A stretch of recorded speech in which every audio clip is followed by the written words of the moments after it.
Well, this is the time of year when students out there are frantically looking for summer work, and Alanna Fero's with us, a career management expert. Lots of summer jobs out there this year?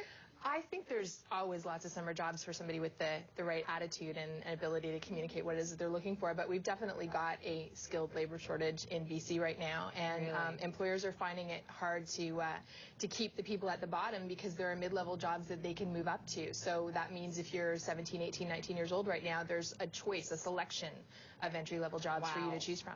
Boy, back in the now I feel like I'm old, but I remember when I was in university, and it was a real thing. If you could find a summer job that paid decently, even that doesn't seem to be a problem anymore.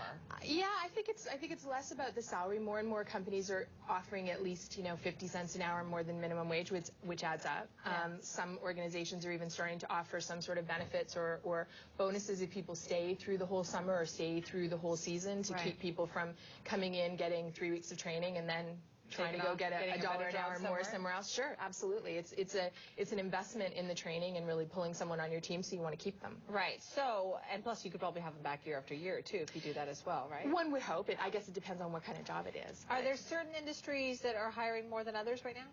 I think that we're seeing a lot of push in anything that's sort of tourism related. I mean, 2010's putting Vancouver on the map more than ever before, and we've always been a major destination in the summer. So they're needing tour guides, they're needing people out on the buses, restaurants. I see help wanted signs all over the place. Hotels are looking for, chambermaids or people to do the extra stuff at the valet desk or the concierge desk or any of that sort of stuff. And then, clothing stores, souvenir shops, all of that sort of stuff. And they're always hiring fast food. Of course. Now, Alanna, if you were a student today starting to look for work, where should I go and what should I do? I think that I would really encourage any young person to have a two-part strategy for what they're doing right now, and that's one job to make money, whatever it is that you need to do to make the best money that you can to put away for school and buy some clothes and have a life with your friends, but then try and do something that is really going to build some relationships, give you some good training, some experience.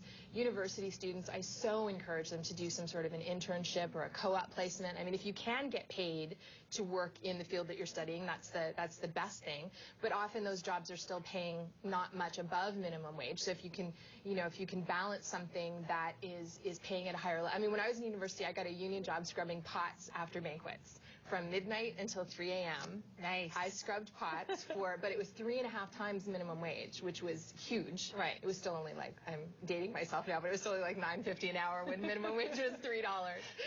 Yes, I am that old. But it puts you on the road in the daytime, I took a research assistant position at minimum wage, which positioned me for a scholarship, for references, for work. I mean, it was the best decision that I ever made. Right. That might be a little bit more thought that people want to put into it, though. A lot of people want to just get some money going for the summer. Well, I think then, try and find something that will use some skills that you would need in the future. If you are interested in something, related to healthcare, maybe you want to look to a job stocking shelves in a pharmacy where you're going to learn some of the vocabulary of the natural medicines and that sort of thing. Or what do you recommend that students should do? What if they don't have a lot of experience and what about their resume? What do they do? I don't think anybody's expecting experience at that age. I think that having a resume at all is probably putting you ahead of the game if you're sort of in high school or in your first year of university. And there's lots of formats online that you can work with. I don't think you need to spend money on a professional resume writer. You don't really have a lot of experience to communicate. What you want it to be neat. You want it to be grammatically correct, polished, well formatted, and then you want to take it around in person and be well dressed and be respectful and shake hands and make eye contact and demonstrate character, because really that's what I'm hiring. If you don't have any experience in my field, then I want to know that you're responsible, you're accountable, you're going to be on time. Do you think that's where a lot of people go wrong, is not making that good first impression? I think they're bopping around with their friends, and then they see a help wanted sign in the window, and they come in and go, so is there an application? A little bit too often, and you want to be dressed for it, and you want to have, there's that intonation. We all had that intonation at that age, right? That everything is a question. Some of us still do at this age, so everything is a question. So, a little bit of confidence in your voice and sort of, may I speak with the manager, please? Okay. I mean, because there are a lot of help wanted signs out there. Yes. I'm surprised myself when I see so many of them. Is there a reason then people don't find something? Like, if you're going door to door and you can't find a job, what am I doing wrong? Do they need to take a step back? Partly it may depend on what you're looking for. I don't know that people are necessarily stopping at every one of those signs. I think that frankly a lot of people don't even pay attention to what's around them. There are people in my profession who talk about the hidden job market, which always makes me crazy because I don't think the job market's hidden. What does that mean? Well, the idea that there are jobs that are never advertised and that they're somehow secret. I don't think the job market's hidden. I think most of the time we have blinkers on, and we're just not paying attention to where there might be an opportunity. Well, no, it's interesting that you say that because, I mean, I think there is that impression where obviously a lot of good jobs never get advertised anywhere, and it's word of mouth or networking. Right, but that doesn't mean that they're hidden, right? You have to be alert to an opportunity. You need to see when you're in a restaurant that the place is swamped with business and they can't keep up. Right. And instead of complaining about the service, talk to the manager and say, you know what? I'm pretty friendly. I'm pretty organized. I think I could help here. Yeah, absolutely. Notice instead, and this will never happen again. Notice when there's a gap. Right. Notice when there's a gap in the service or in the workload, or somebody's having some scheduled demands, and offer to fill it. Okay. Well, listen, Alanna's got some great advice for people looking for work this summer, and she's going to hang around. So you can email us your questions about summer jobs, getting one. Where do I look? How do I find one? Problems that you're having? Email us breakfasttelevision@citytv.com, and we'll talk to her a little bit later. It's 9:26. You're watching Breakfast Television. Those days of soda and pretzels and beer. 9:37 on this Tuesday morning. You're watching Breakfast Television. All right, Alanna Fero's back with us. She's a career management expert because we're talking about summer jobs and which way students should go. Should you go with the future career experience, or should you go with the just making money right now? And I would say both. How do you do that?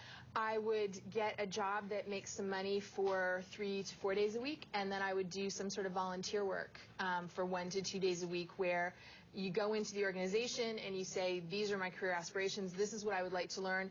I will give you 80% of my time to do whatever it is that you need me to do. I'll stuff envelopes, I'll change garbages, I'll do data entry, whatever. And 20% of my time I would like to spend with somebody who knows something about this and can teach me. Well, that's interesting, Alanna, because then people probably don't think of it like that very often, that they can do both. Absolutely, you can do both. Okay, Anne says, I'm a 20-year-old student at UBC. I'm smart, organized, and dependable. I can do a lot more than people think I can, but how do I convince employers to hire me if I don't have a lot of work experience?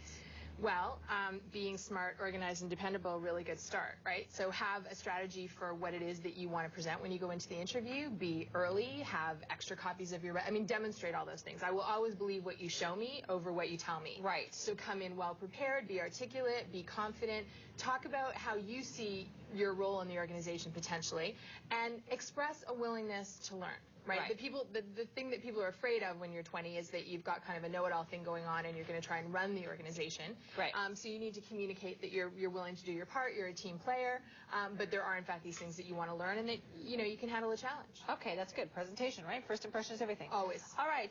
Joe says, if there's a particular company I want to work for, what's the best way to approach them? Should I just call and ask to speak to a manager? And that's a good question too. It almost seems like, well, where do I start? If I just call and leave a message with a receptionist, it's not going to go anywhere. No, I wouldn't do it on the phone. I think that it's possible to send a nice letter of introduction, and I don't think most people read email or faxes from people that they don't know, so I'd actually put it on nice paper and in an envelope and get it on their desk, and then call and ask for an appointment at that point. Okay, now Medili has emailed us, and she says, hi, my son is 15, wants a job for the summer. He has some experience in babysitting and a paper route, also has a first aid certificate. What is the minimum age to work in BC? How can he get a summer job? He's looking at fast food places right now. The minimum wage is $8, but the training wage, the first level entry job rate wage is $6 per hour, and that's if he has no paid work experience prior to a certain date. So fast food place, is that a good place for a kid who's 15 to start? That's what I did first. Yeah. Sure. I worked at McDonald's at that age. I think that, you have to, if your kid's a vegetarian or something, that's probably not a great choice. There are other options, but certainly, a lot of those organizations have great training programs. You learn how to handle money, you learn how to do service, you learn how an operation works, you can pay attention to the manager. And that was always experience that served me well later when I was looking for something else. Right, so don't look down on a fast food place because they're hiring, and generally a lot of people stay with the company for years and years, right? And there's a possibility maybe of racking up more hours in an organization that's open, 6 a.m. to midnight or 2 a.m. or something like that, where a lot of people want maybe the retail job because it's in the mall and it's with their friends and it's the cool clothes, but their hours are more restricted and you often aren't going to earn as much. Okay, one other point here, Beth emailed and said, I was a student working at I'll just say a clothing company. Okay. Last summer, and I don't think I got my proper breaks. So is there a protocol for that sort of thing, and how do I bring that up to my employer? Now, that's probably a really good question for a lot of younger students out there, because maybe they do get taken advantage of. They should know what their rights are. Yeah. You can go to the Employment Standards website. You can just Google employment standards and click through, and it'll tell you what the breaks are. My recollection is that you need a 15-minute break every 4 hours, and then there can be a 30-minute unpaid lunch if you're working an 8-hour shift, that sort of thing.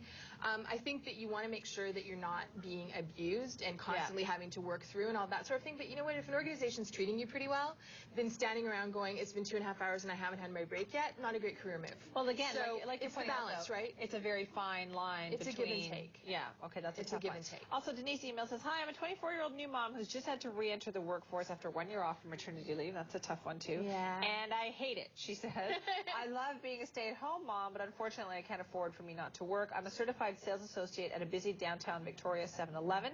I'd love to be able to work from home. Are there options out there for new moms like me who are finding it hard to be away from home? Well, I mean, there's lots of call center type work where sometimes people can do that from home. I mean, she's saying that she's got some sales background. Yeah. There's definitely home-based business opportunities, but they tend to not earn very much right away, any first year in startup. And so if it's the immediate cash flow that is some urgency, then I might look for a situation where it might be possible to have your child around or have some flex hours rather than necessarily just trying to work from home. I need to know how much she needs to earn and what her childcare options are around that, and then we could find, the work at home is not necessarily the only option. I know, it's a tough one. Tough for all new moms trying to get back into that workforce. Well, listen, Alanna, thank you very much for the great advice this morning. Let's get back out to Tasha.